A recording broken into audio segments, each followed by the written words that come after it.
Nossa primeira conexão é para falar de um assunto que tem preocupado muito as autoridades mundiais. Vamos falar da guerra no Oriente Médio, justamente porque temos agora um tensionamento, né?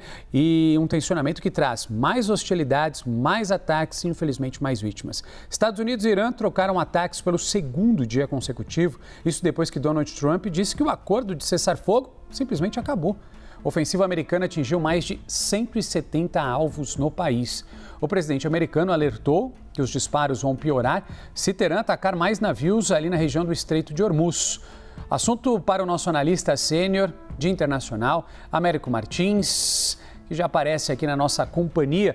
Américo, uma preocupação bastante grande, estamos falando de uma escalada, mais uma vez, nesse conflito no Oriente Médio. E aí a primeira pergunta que eu tenho para você é com relação até onde isso pode chegar, uma vez que o próprio presidente norte-americano disse que o cessar-fogo acabou.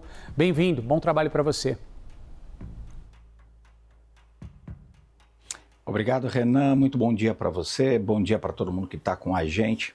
Sem dúvida nenhuma, esse é o maior teste, a maior ameaça a esse acordo temporário de paz, esse cessar-fogo que foi assinado entre os Estados Unidos e o Irã.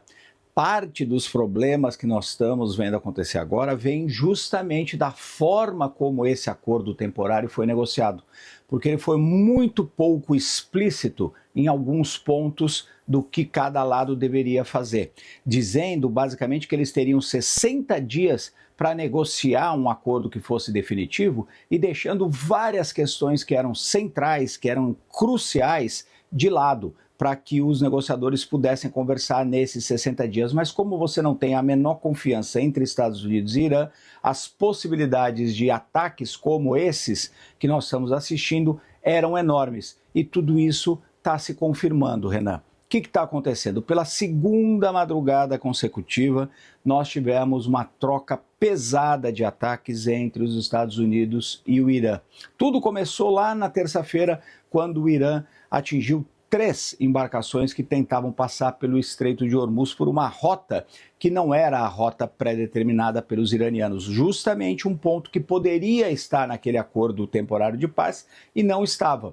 Cada um dos lados interpretou aquele acordo de uma forma. O Irã atacou esses barcos sem aviso, inclusive, e isso abriu essa nova rodada de hostilidades pesadas. Nesta madrugada, os Estados Unidos, em retaliação aos ataques iranianos, atingiram mais 90 alvos no território do Irã, inclusive dentro e próximo da capital Teherã, não apenas na costa, como tinha acontecido no primeiro dia. Segundo as autoridades iranianas, pelo menos 14 pessoas morreram e dezenas ficaram feridas. O Irã retaliou, atacou mais uma vez bases militares dos Estados Unidos em 3 países diferentes no Oriente Médio: o Bahrein, o Kuwait e o Catar. Então nós estamos num padrão aí de ataques e contra-ataques e uma retórica muito elevada que nos remete aos piores dias da guerra, quando a gente tinha muitos mortos, muitos ataques e muitas retaliações de lado a lado. Isso significa que a guerra voltou completamente, que não existe mais nenhuma chance para a paz? Não necessariamente, Renan, mas claro, tudo vai ficando mais difícil. E eu insisto nesse ponto, muito por conta da forma como foi feito o acordo temporário de paz, que foi tão vago para que os dois lados pudessem aceitar aquele acordo, que ele não estabeleceu alguns pontos absolutamente básicos. E aí os Estados Unidos interpretam o acordo de uma forma, o Irã interpreta de outra forma, e a gente, claro, acabou tendo esses desentendimentos. Mas, obviamente, que essa nova rodada das agressões é de responsabilidade da ditadura iraniana, que atingiu, sem aviso, esses 3 barcos, essas 3 embarcações que tentavam passar pelo Estreito de Hormuz. Qual foi o impacto disso? Fechou-se, na prática, o Estreito de Hormuz, pouquíssimas embarcações estão arriscando passar por ali. A gente teve a volta dessa violência,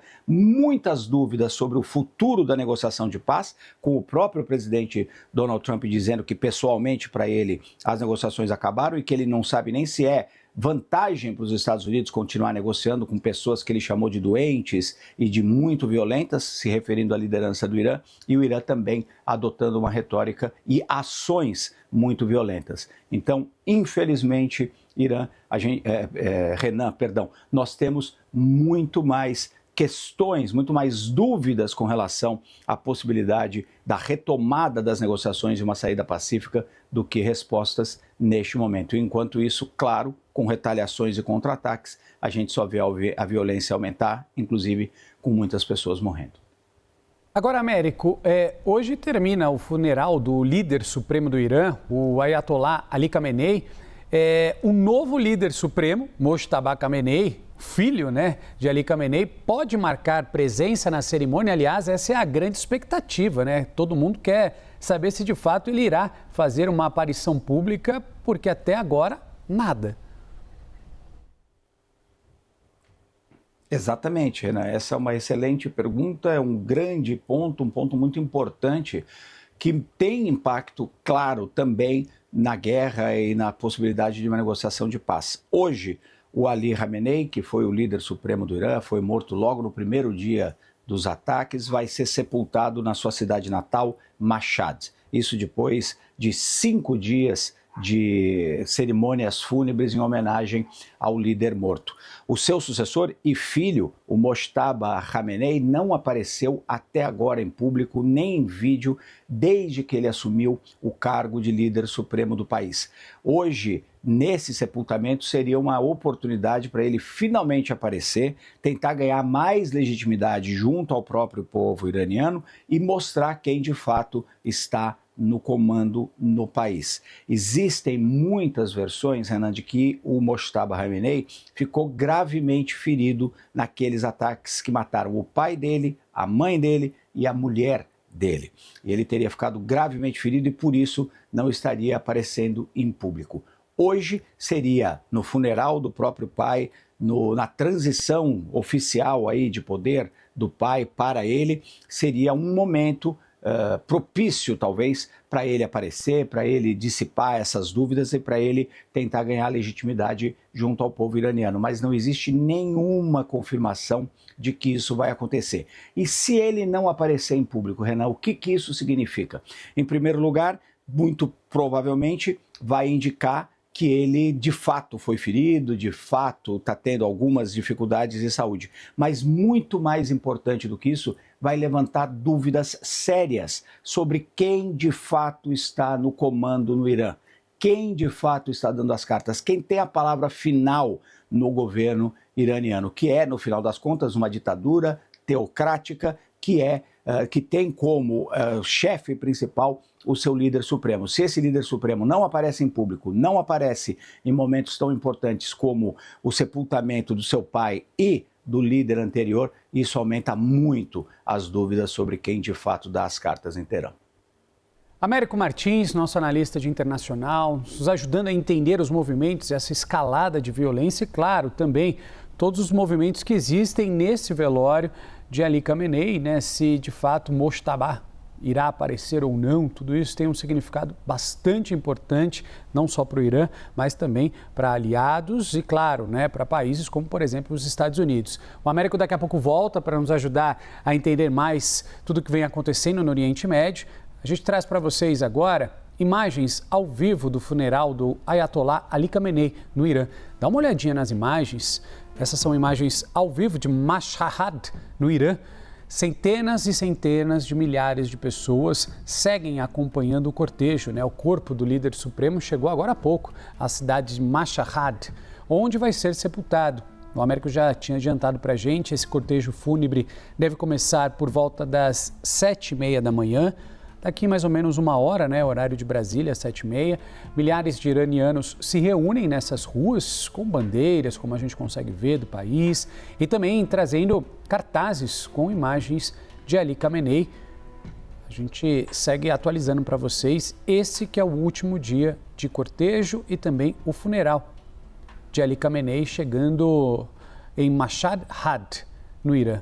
Tá bom? Daqui a pouco a gente traz mais detalhes e a gente conta com a companhia do Américo Martins também para atualizar novidades a respeito dessa violência que vem se escalonando no Oriente Médio. A cúpula da OTAN na Turquia terminou nesta quarta-feira com recados bastante dúbios de Donald Trump. Depois de várias críticas, o presidente americano acabou destacando a união dos parceiros e elogiou a Aliança Ocidental. É o que a gente assiste agora. No fim da reunião, os principais líderes da aliança comemoravam os resultados e repetiam a palavra unidade. Let me tell you, what is happening today in the room was a total sense of unity. È stato un clima costruttivo, positivo, di unità. If you could have seen the respect and the love in the room. Na declaração final, os países, incluindo os Estados Unidos, reforçaram um compromisso inabalável pela defesa coletiva segundo o artigo 5º da OTAN. O trecho diz que um ataque contra um membro seria contra todos. Também se comprometem a expandir gastos militares e as capacidades de produção. Os membros da OTAN demonstravam preocupação sobre a posição americana nesses tópicos, principalmente com a defesa coletiva. Os Estados Unidos também anunciaram a liberação da licença de produção dos interceptadores Patriot à Ucrânia, essenciais contra os mísseis balísticos russos e que estavam quase em falta a Kiev. Mais cedo, no entanto, as reações de Trump eram mais negativas. O republicano tinha começado o dia tecendo críticas e voltou a dizer que a OTAN não apoia os Estados Unidos como deveria. Antes das reuniões, Trump chegou a ameaçar cortar o comércio com a Espanha por considerá-la uma péssima aliada. Mas durante os encontros teve conversas cordiais com o primeiro-ministro espanhol Pedro Sánchez. Trump também retomou o desejo de ter o controle da Groenlândia e se referiu à resistência da OTAN como um problema terrível. A Dinamarca disse que não cederá o território e que ele não está à venda.